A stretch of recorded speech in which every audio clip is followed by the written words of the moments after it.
Hello, welcome to episode 3. It's just coming, it's about 9:30.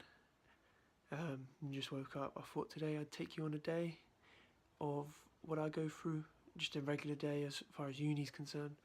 So I'm going to just talk about my lectures, talk about my breaks, things like that, and how I get through days, and how I cope with my fatigue, because I think that will help people. So let's go. So walk into business. Quite tired, to be honest. Mornings are very difficult for me, or can be, especially after a long week or a busy weekend, something like that. So yeah, this is feeling it now. Once I get going, I should be okay, and I'll head home after this. And it's only one lesson. They've got a 2-hour break or so until my last 2 lectures. So I'll probably have a nap or something just to keep me energised, get some food in me. That really helps. So I'll let you know how this goes. I'll see you on the way home.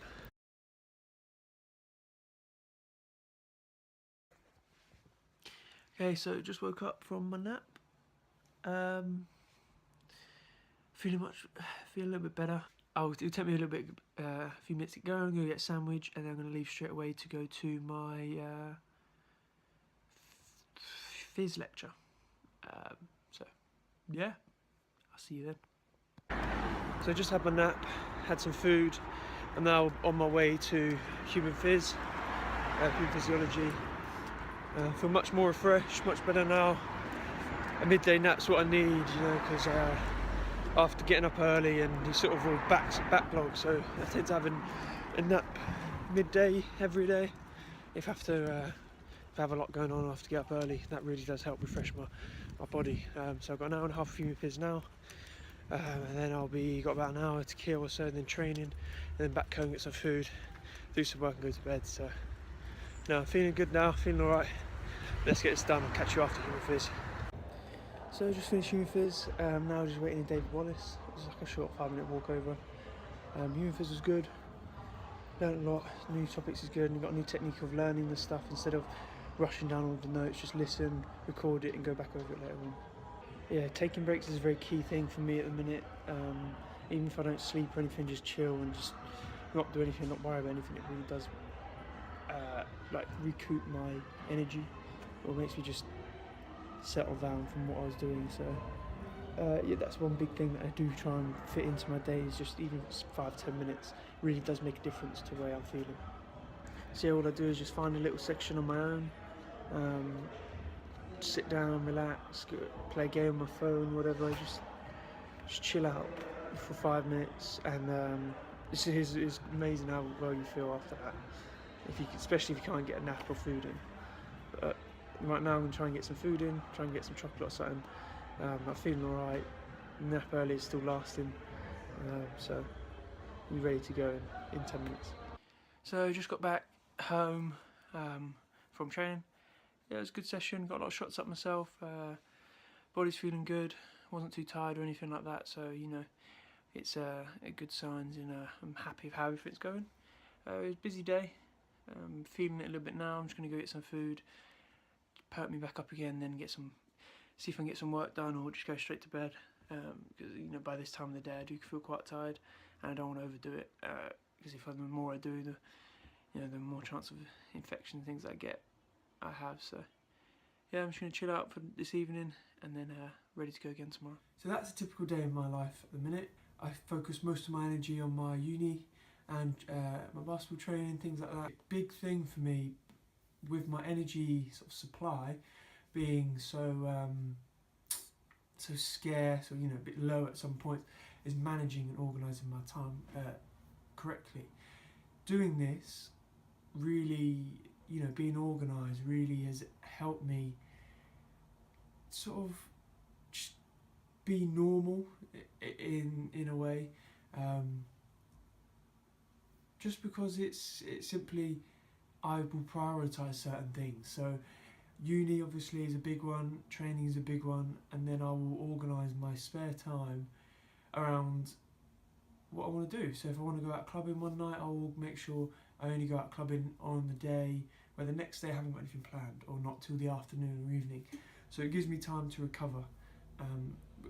and that is very important, I think, is allowing your body to recover, because if you don't, you find it's sort of a backlog and it builds up and builds up, and then it'll hit you all at once.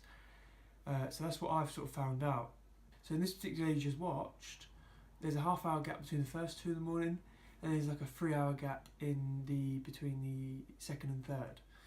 So that gives me time to, I just chill out in that third, in between first and second. Just go get some food or whatever and just sort of chill. And in between the second and third, I'll go home, have a nap, and just sort of recharge my batteries that way. I only live sort of 10 minutes from uni, so doing that really helps me. It sort of just recharges me a little bit. Once I'm up and going again, I feel refreshed, and I do that sort of every day. I sort of always have a nap, especially if I'm up early, just to sort of not let it build up too much. That's in order to, just keep myself going. These days have all been planned. I've all organised these days from the beginning. It's taken me a bit of time to work out what's what. So I will see the night before what lessons I've got. I'll then plan the rest of my day around that. And then in the evening, say, I go to school, I go to class, and go more or less straight to training, and then training will finish at like 7:30. And at that point, I'll just come home, get some food, and just sort of wind down for the night. Try and get an early night or whatever, if I haven't got a load of work to do. So, and then just sort of get ready for the next day. And then the weekends, I try to keep as simple as possible, so I'm not over exerting myself. But I might go out clubbing one night, but during the day, I generally will just do a bit of work. Won't go crazy. Might have to go to one of the games or something. But other than that, I don't do anything mad. So this is what I've been doing to get through my day. Problem with my fatigue is simply it comes in different stages. So in the morning I'll struggle quite badly, and then once I get going, I sort of perk up a little bit. But I think most people are like that. But then it sort of builds up as the day goes on. So it might pick up a little bit, and then I just get worse almost quite quickly. And at that point, it's quite good that I'll come home, have a nap, get some food, and sort of recharge myself. That's the thing, is at the minute, although I'm missing out on certain activities that normal people do, I don't miss out on them all, but I have to plan my week in that if I want to do something at the end of the week with my mates or whatever, I have to make sure that the days before I take it easier, or I don't do much, or just organise my time that I've got enough rest break after and before to make sure I can get through that clubbing or get through whatever it is, cinema. That's the other thing I was going to talk about, is I've found alternatives. So if I can't go out clubbing, I'll go to the cinema, or I will go to something that's less intense so I can get through it. I think that's the key to this, is you will find there will be things you can't do, but then there's also things you can do, and you've got to just make the most of those. Thanks for watching. Please subscribe if you want to keep up to date with my videos and keep up to date with my journey. And always remember, you can, you will.